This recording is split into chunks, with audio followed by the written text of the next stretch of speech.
Good afternoon. My name is Dr. Kindra Smith, and I'm a physician with Our Health in our Voorhees office in Voorhees, New Jersey.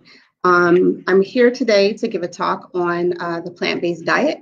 But before I get started, just to give you some background, Our Health is a network of primary care practices that's available as part of the New Jersey State Health Benefits. It's 100% free to join, and there's no copays for your visits. So if you're interested in signing up, you can go to the website. That's www.rhealth or r-health.md/NJ, or you can call 1-800-797-1289. Log on, check us out. And again, no copays. All right.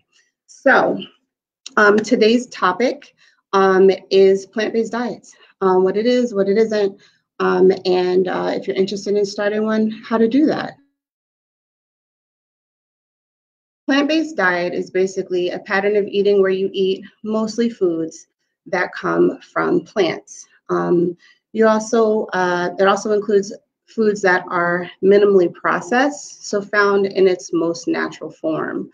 So it doesn't include processed foods, artificial ingredients, or things like that. So we're really talking about foods that you would find growing in a field or on our farm. It may or may not include animal products. It depends on how you decide to do it. There are different ways if you're to be plant-based. If you want to be 100% plant-based, you can.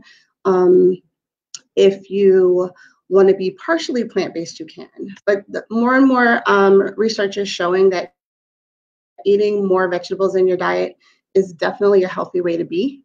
And so I speak to my patients all the time about eating more plants in their diet and not necessarily eliminating meat, especially if you're not ready to do that, which many people just aren't ready to do that yet. All right. So what does the diet include? The diet includes any plants. Basically, if it grows out of the ground, you can eat it.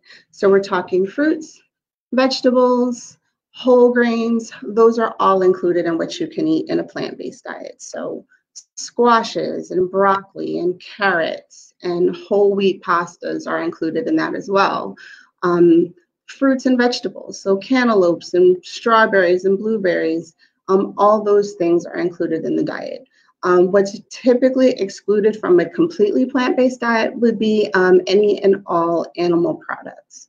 So that would include beef, pork, chicken, fish, all seafood, milk products, and for some also honey, which is made from bees. So some strict plant-based eaters will not eat honey as well.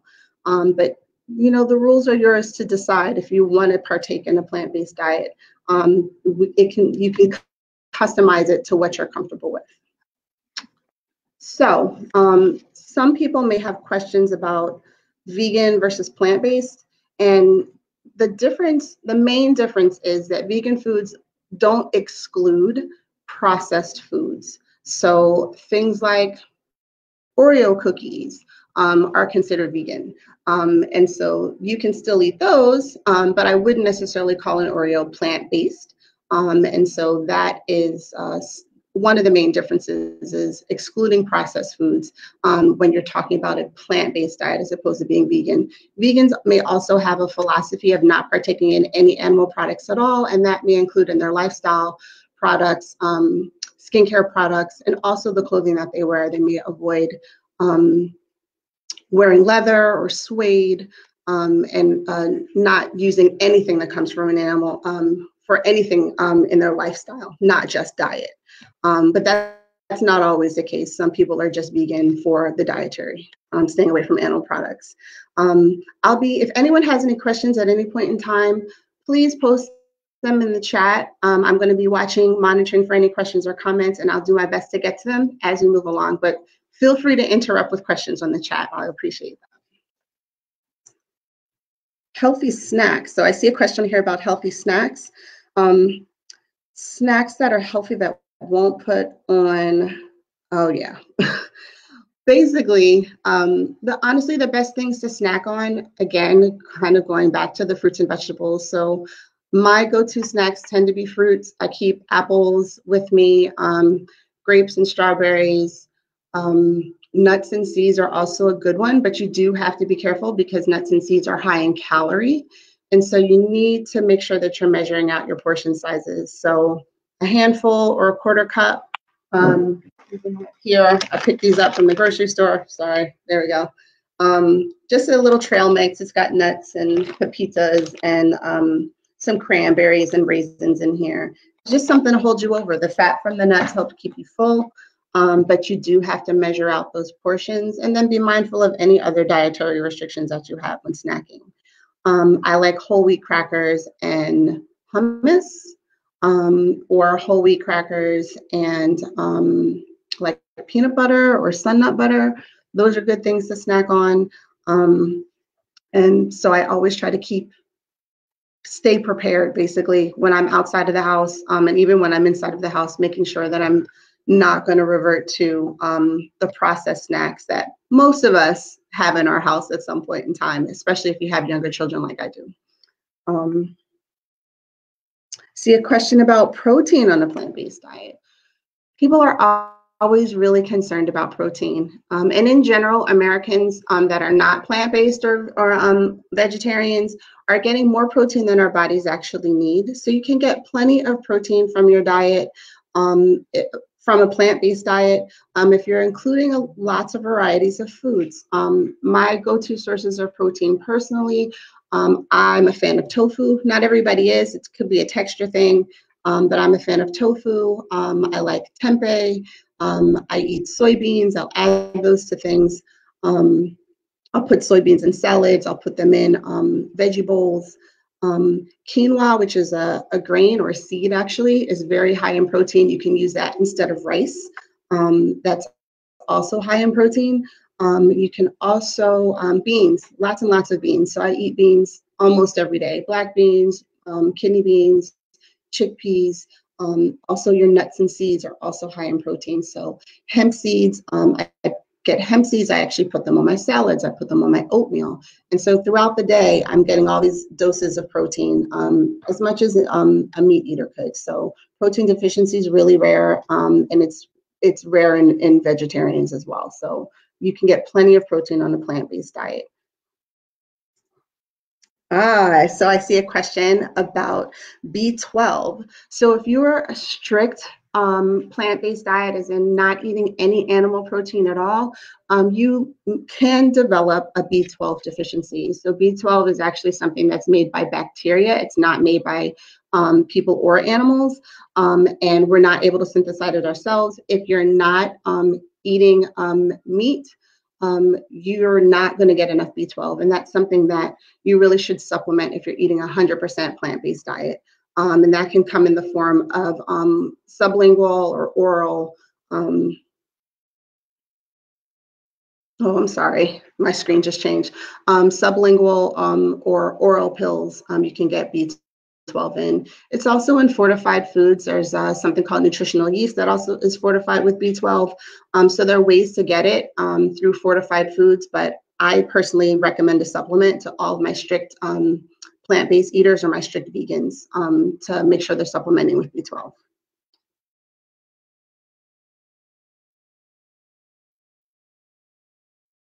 And my screen disappeared. Okay. So when we talk about the benefits, oh, I got another question. All right. Low carb and plant-based. Yeah, so that can be tricky. I'm a plant-based provider, so I'm an advocate for eating more plants. And yes, plants are carbohydrates, but can you do a keto style diet on a plant-based diet? You can. You can steer clear of your starchy vegetables. You can steer clear of your grains if you want to, and increase your intake of other sources of proteins. So you should keep your beans in because beans aren't just carbs. They're protein and they're the carb that you want, which is fiber. So I don't think that restricting fiber in your diet is helpful. Fiber is good at colon health and also keeping your gut flora healthy. So that's that healthy bacteria that helps your food digest and also functions as part of your immune system. So I really do emphasize keeping fiber in your diet, and I encourage you to keep beans on the menu if you're doing keto. But again, like, I'm not a keto expert. That's not how I counsel my patients personally. But you can do vegan keto or plant-based keto. It may take a little bit more work because you're not able to eat, the meat and the cheese and, the high-fat foods. So it can be done, but it will take a little bit more work. Got it. I don't know what happened to the screen. Sorry, guys. I'm not sure why my screen isn't showing. We're having some tech issues today. So when we talk about benefits of a plant-based diet, it can help control weight, and studies show that vegans and vegetarians do tend to weigh less than non-vegans and vegetarians, but that's if you're actually eating a plant-based diet and not eating a diet that consists of chips and cookies that happen to not have any animal products in them. So really just eating fruits, vegetables, and whole grains can help with weight. It can help control and prevent heart disease, hypertension, diabetes. It can help lower cholesterol. You can actually lower your risk of death from cardiac events. And you can lower the amount of medications you take for chronic illness with a plant-based diet. So there are tons of benefits. It improves colon health and can actually decrease the risk of certain cancers eating a plant-based diet. So I see another question about fruit. I like fruit. I think fruit can be done. The types of fruit that you eat, I think, are important. And I tend to stay towards, I tend to stay towards my high fiber fruits. So I'm a fan of berries. Berries have a nice amount of fiber. So we're talking raspberries and blackberries and strawberries. And blueberries. I try to eat those every day. They have a nice amount of fiber in them that helps balance out some of the sugar in there. And so you don't get the high sugar spikes that you would get with some fruits like maybe bananas or grapes that can contain a lot of sugar and potentially, if you're diabetic, spike you up. So you can include fruit in the diet, and I tend to stick to berries, although I'll indulge in whatever's in season. So this is summertime. So we're eating melons, we're eating peaches, we're eating cherries. I say everything is on the table, but you may have to modify and make sure that you include those berries, because the berries, especially your blueberries, blackberries, have those great antioxidants that are like cancer fighters. And so I always include berries in every day. Pretty much I eat berries every day. And so those I recommend. All right, so we talked about the benefits. And, if you're interested in starting a plant-based diet, it can be done several ways. I had a moment where I just kind of went cold turkey, but that doesn't work for everybody. Excluding, whole food groups can be really, really difficult way to do it. And so I encourage my patients to ease into it. And so you can do meatless Mondays. By now, most people have heard of meatless Mondays. So don't eat meat on Mondays. Let's not eat meat once a week, and come up with some meals that you can eat. And I'll have some suggestions for you momentarily. You can do, I've heard of vegan before 6. So basically for breakfast and lunch, you don't have any animal products, and then you eat whatever meal you want for dinner. So those are ways to incorporate eating more vegetables in your day-to-day. That can make it a little bit easier of the transition. So those are 2 suggestions on how to get started.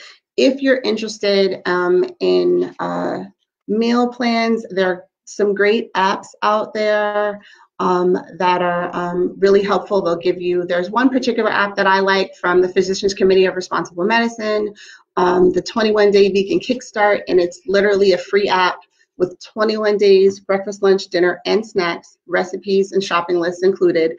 And that gets updated with new recipes all the time. And it's basically lays out everything that you're going to eat for the 21 days. And they're a great resource for plant-based nutritional information as well. So I have a question. Do I work with patients who aren't plant-based? Absolutely. Most of my patients aren't plant-based. Some patients seek me out specifically because I'm plant-based.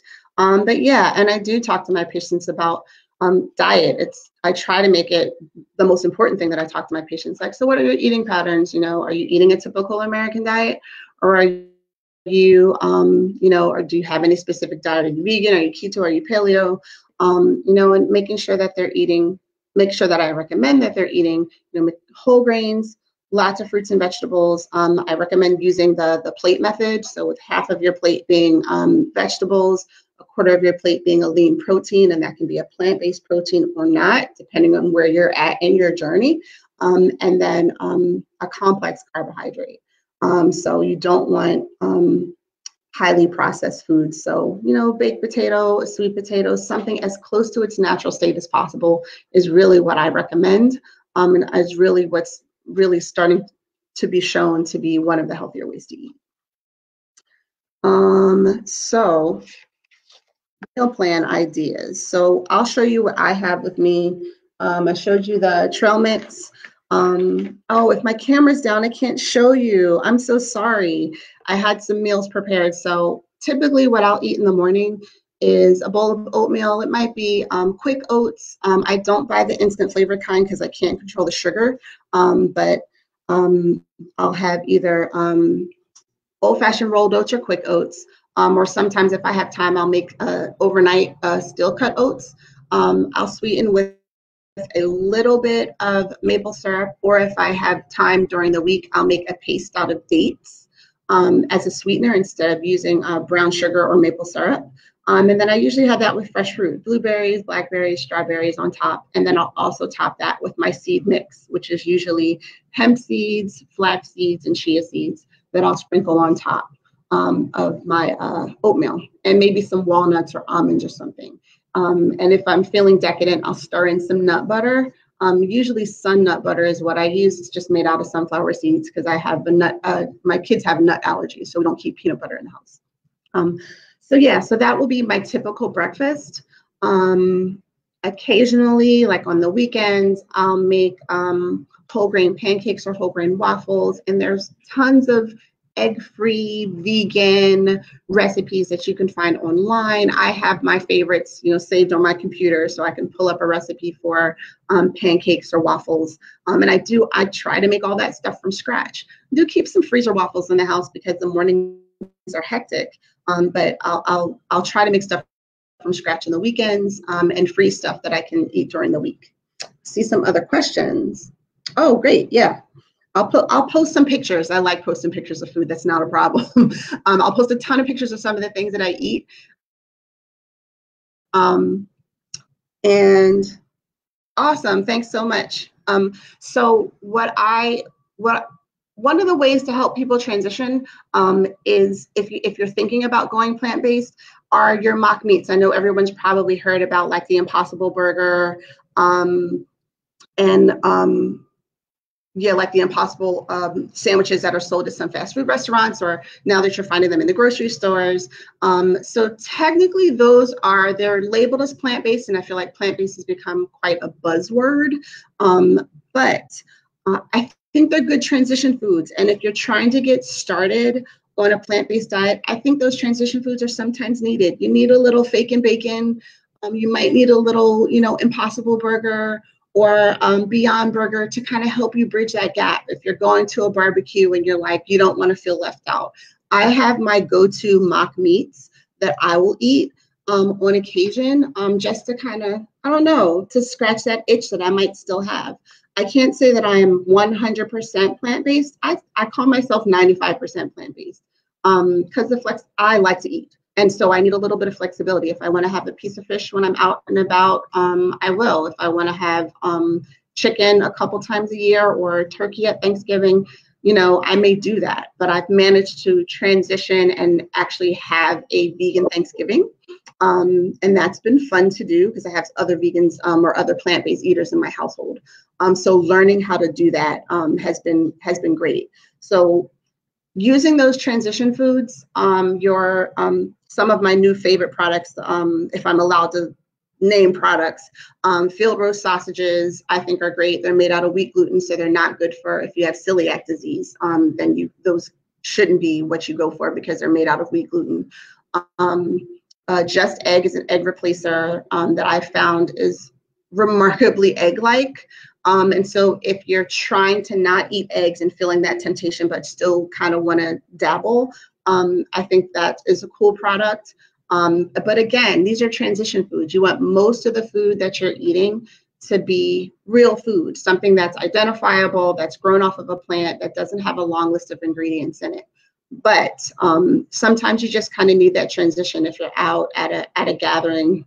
Well, when we used to go out to gatherings, if you're home cooking on your own grill with your family, social isolating, if you want to have, a hot dog like everybody else, there are definitely some vegan versions of those out there that don't contain any animal products if you're trying to make that transition. And that's helped me personally. It doesn't have to be hard to get started. Again, you can just do one meal at a time. Like, I won't eat animal products for breakfast, or I won't eat animal products for lunch. Pick a meal or pick a day. But if you're trying to do it all out, start slow. Whenever you're making any big lifestyle change like this, it can be really difficult.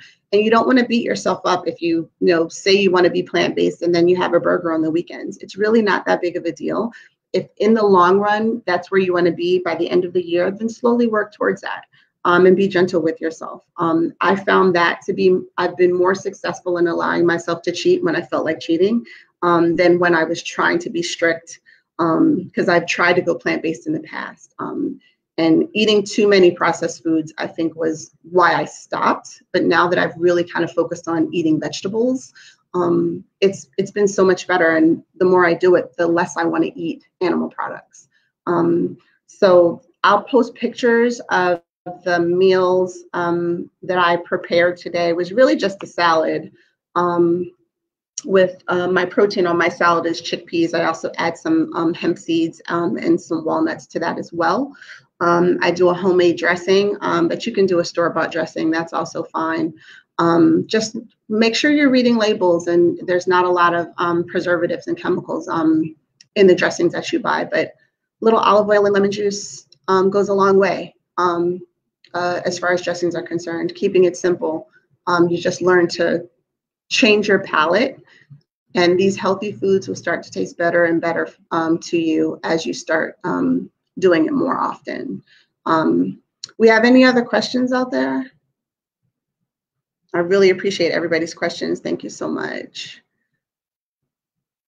So yeah, one of the other meals that I made that I'll post, it's a blend of brown rice and quinoa, which is also high protein and also high in fiber. It's got some vegetables in it, some carrots, some edamame, which also add more protein.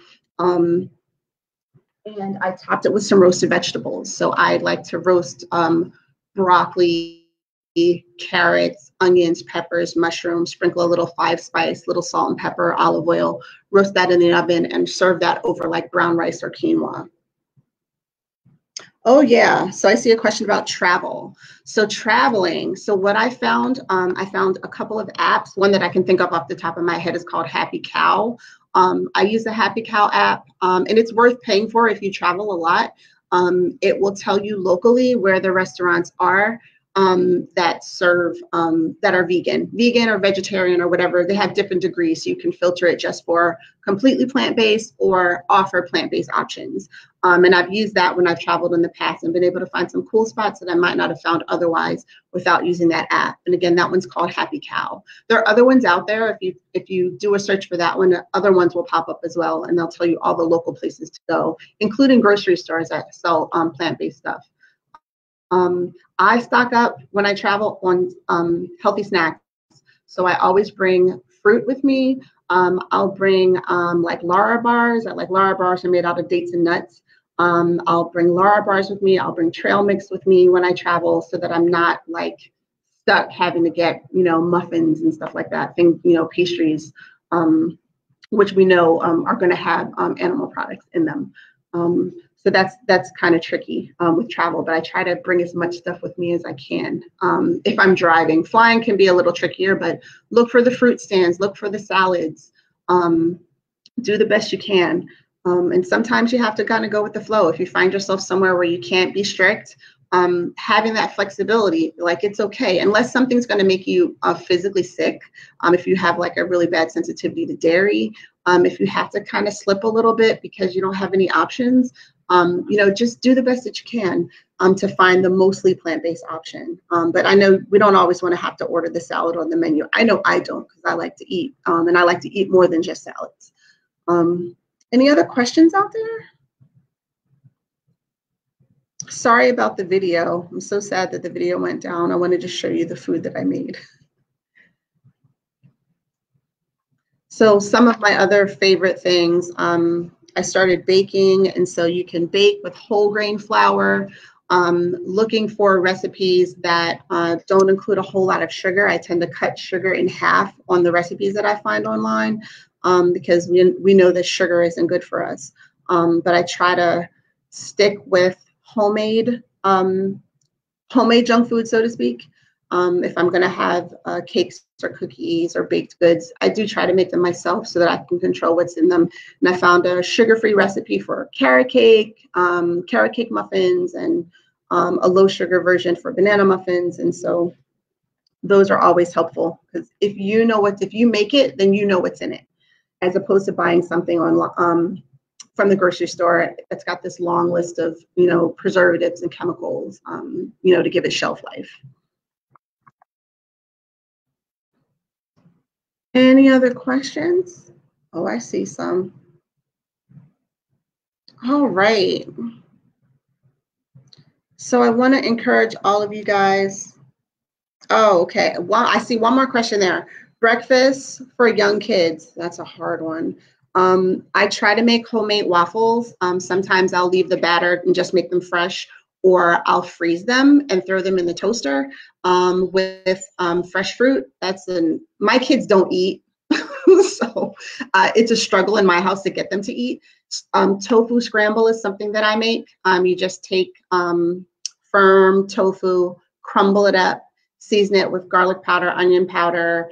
I add turmeric, which is great anti-inflammatory herb, but it also gives it its yellow color, so it looks like scrambled eggs. And I add vegetables, onions, and peppers and things like that. And I'll have that with whole grain toast. My daughter loves scrambled tofu for breakfast. So that's something that I do, but it's an acquired taste. Not everybody likes tofu. My daughter happens to love it. She had an egg allergy, so we transitioned over to scrambled tofu for breakfast years ago because of her egg allergy. So that's one thing. And oatmeal, if you can get your kids to eat oatmeal, you can even do like baked versions of oatmeal that don't have any animal products in them. That'll seem more like, a cookie or a muffin to them. So I hope you found that helpful. All right, any other questions, guys? I hope this was helpful. I hope that you found this informative. You can get all of the nutrition that you need from plant-based foods. You'll actually get a little bit more nutrition from plant-based foods because you're going to get more fiber when you eat plant-based. You're going to get more micronutrients when you eat plant-based. Your vitamins and your minerals and all those things, everything you can get from a plant-based diet, so you don't have to worry about too many deficiencies. I do, like I said, recommend B12 supplement. I do frequently recommend to a lot of my patients vitamin D supplements, and you can see vitamin D supplements on either side, vegetarian or not. So those I do recommend, vitamin D, and then B12. Because if you're not eating any meat at all, any animal products at all, you're not going to get any B12. So that supplement is important, but you can get plenty of protein. You'll get more fiber, which is great for colon health, and you can actually reduce your risk of chronic diseases.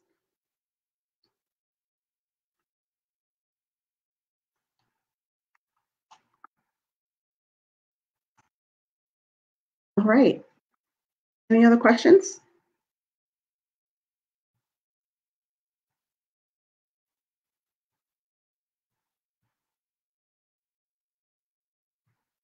Let's see.